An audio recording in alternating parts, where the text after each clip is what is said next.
Next up, we're going to talk about solving and graphing quadratic inequalities. Now, much like solving and graphing linear inequalities, you're going to find some of this very similar to what we did in step 10 when we were just solving and graphing quadratic equations. Specifically, when we're talking about graphing. In order to graph a quadratic inequality, we just graph the quadratic equation that would be related to that function. Then we're going to test a point and decide where to shade.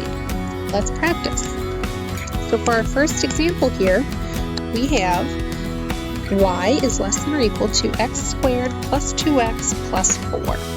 So I'm going to graph this. I'm going to graph it strictly by hand. I know I have graphing technology at my fingertips that I could use, but I'm going to start by finding the vertex, which is negative b over 2a, which would be negative 2 over 2 times 1, or negative 1. So I know part of my vertex is negative 1. Now I need to find f of negative 1, which is negative 1 squared plus 2 times negative 1 plus 4, which gives me 1 minus 2 plus 4.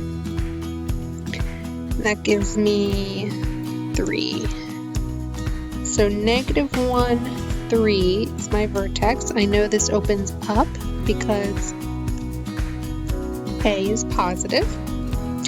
I know I can come up with a whole bunch of other points that I could use around this vertex. This is also my axis of symmetry that goes right through the center here. So I know my parabola is going to be symmetric about that area. What about 0? If I put a 0 in, 0, 4 is a point. 0, 4 right here. Buy one, get one free, I get that point. How about the point 1? 1 squared plus 2 times 1 is 3, plus 4 makes 7. 7 would be right here. Buy one, get one free. We also get this point over here. So I have a picture of my quadratic.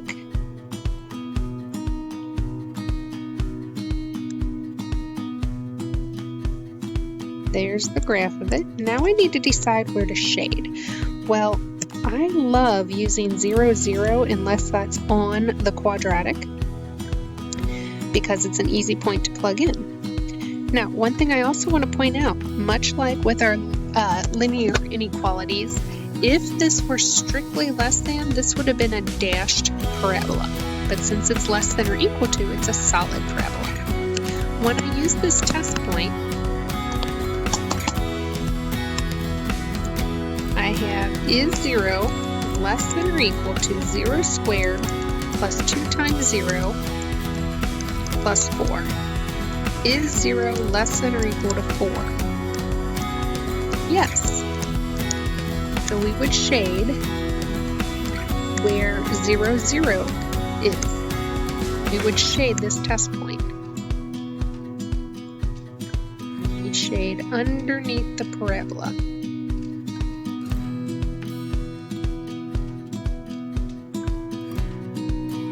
So as you can see, it's fairly simple. Not too bad at all. Just like when we did linear inequalities. We can also solve quadratic inequalities, both graphically and algebraically. We're going to look at algebraically first because we don't always have access to graph paper. It's always nice to be able to do things just straightforward algebraically. So we're going to solve this just like we've been doing in steps 10 and 12. We can use factoring, the quadratic formula, completing the square root method. We could even use graphing if we wanted, but again, we're trying to do this algebraically, so we're not going to consider that option. Then we're going to plot our solutions on a number line. We're going to test a point from each interval that we've created, and then we're going to write our answer in both set builder notation as well as interval notation. Let's solve this. If I solve the related quadratic equation, that would be x squared plus x equals 2. first thing, I have to get all of my terms on the left. And then I look at this and say, well, can I factor it? Are there two numbers that multiply to -2 and combine to 1? And the answer is yes, 2 and -1. So when I solve each of these by setting each piece equal to 0, I get x equals -2 or x equals 1. So on my number line, grab my number line over here. There's 0, 1, 2, 3, 4, 5, -1, -2, and so on. I need to put a closed dot at -2 and a closed dot at 1. Again, I'm using a closed dot because this was less than or equal to. Next, I'm going to pick some points on each interval. You can almost imagine that I just took this number line and I broke it into 3 sections. I broke it into this yellow region, then I broke it again and I had this green region, and finally this blue region. So I need to pick a point on each of those 3 regions and decide if it's a piece that I want to keep or to get rid of. So the first point I'm going to pick in the yellow region, how about -4? Let's go back to our original problem here and see if it's true. -4 squared plus -4, is that less than or equal to 2?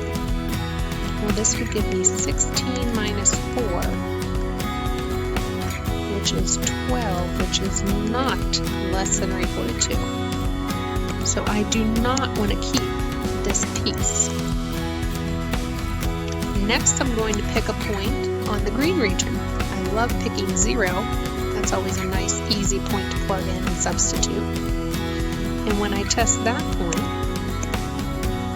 going back to my original equation again, 0 plus 0, is that less than or equal to 2? Yes. So we want to keep that part. And next, I'm going to test a point on my third region, my blue segment.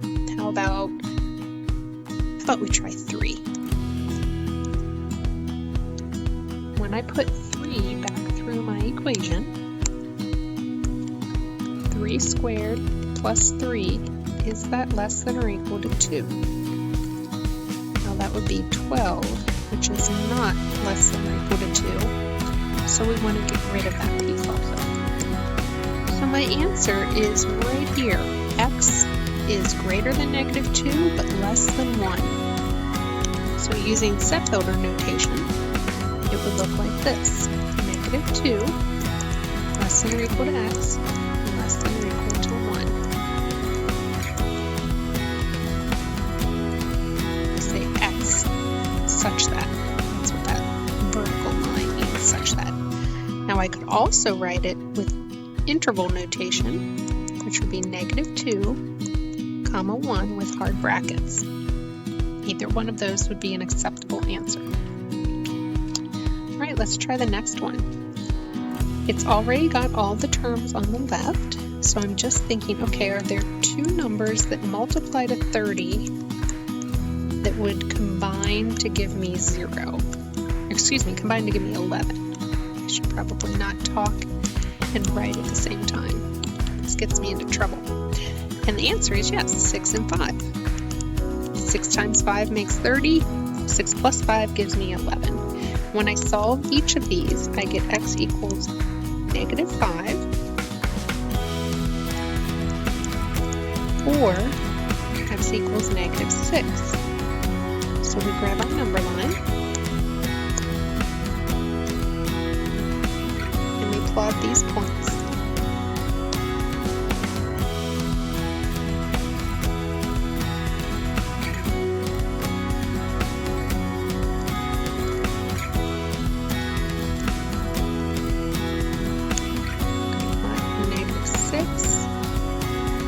closed dot,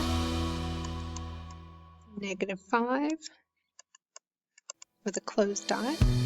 Now, it's hard to see, but I do have 3 pieces of my number line still. I have the blue piece on the right, I have the green piece in the middle, and I have this yellow piece to the left.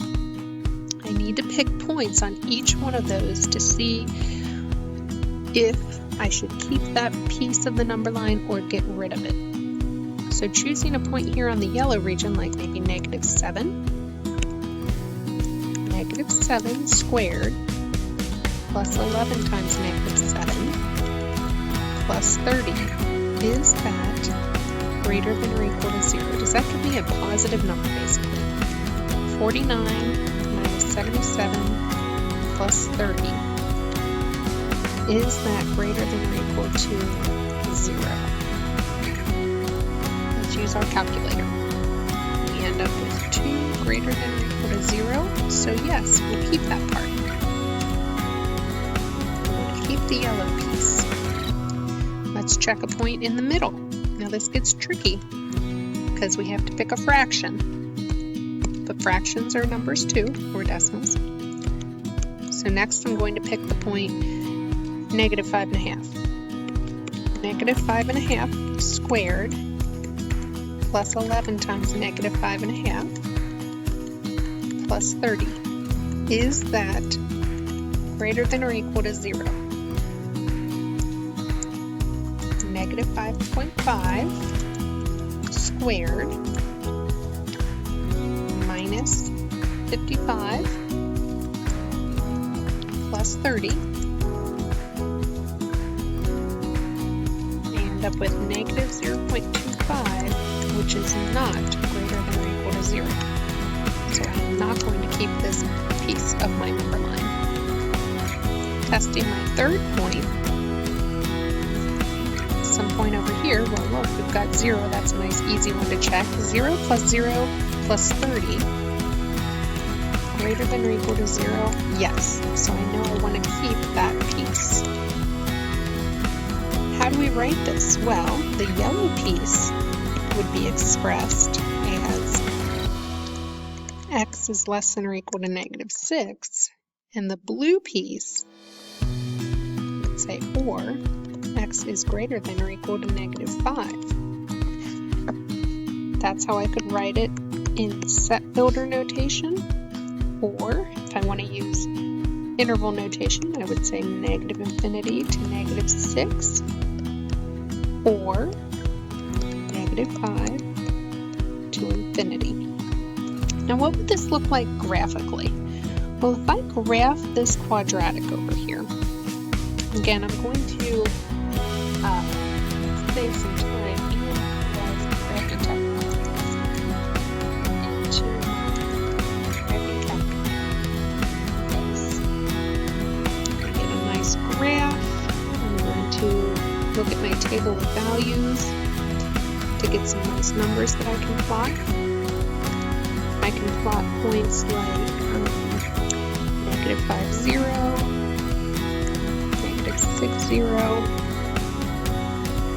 We also have the point -4, 2, -3, 6.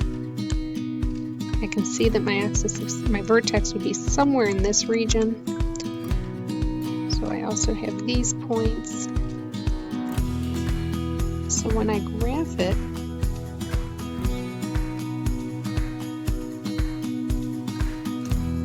with this. Now, if I were graphing with a Y right here, I would shade below this quadratic. I would shade this whole area down here. If we were doing this like the first problem we did today. But I'm not graphing in 2 variables. I'm trying to graph it in 1 variable. So what I literally want to know is not all of this yellow region. I just want to know where this graph is greater than 0. So y equals 0 is right here.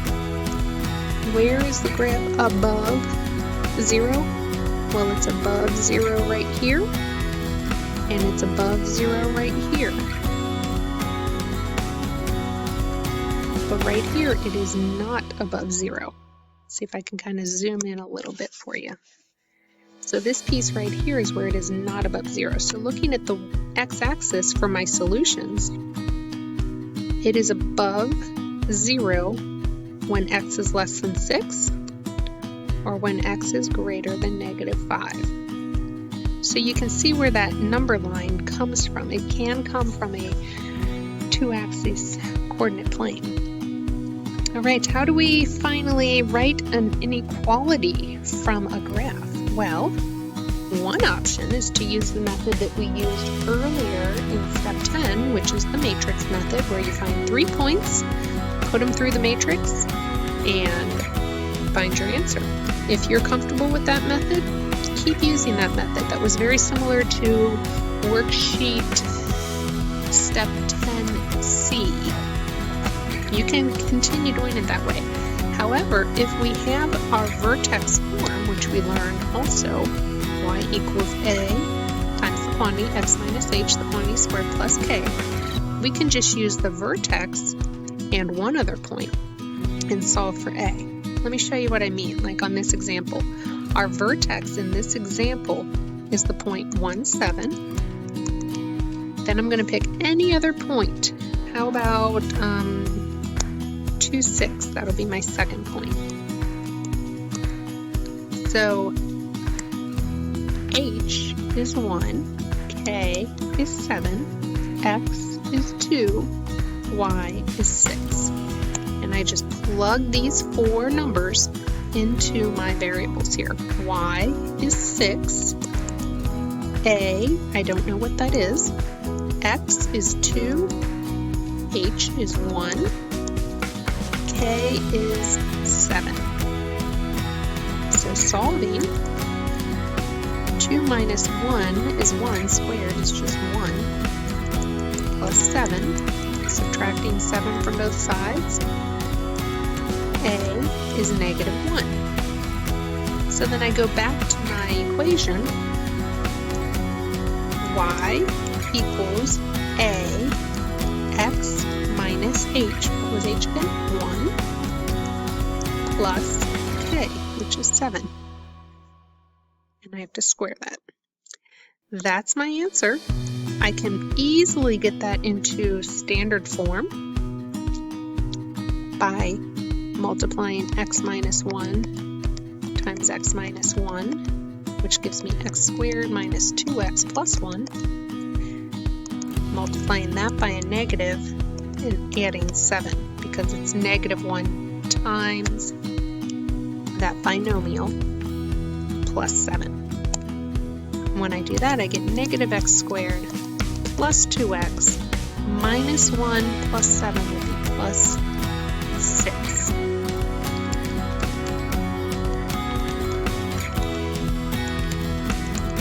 But that is the equality or the equation.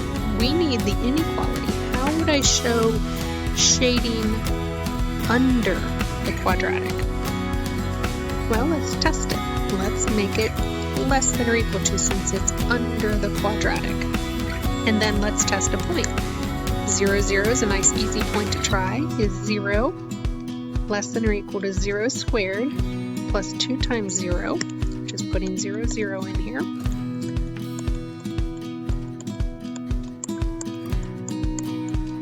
Is 0 less than 6? It is, so I know I've picked the correct symbol.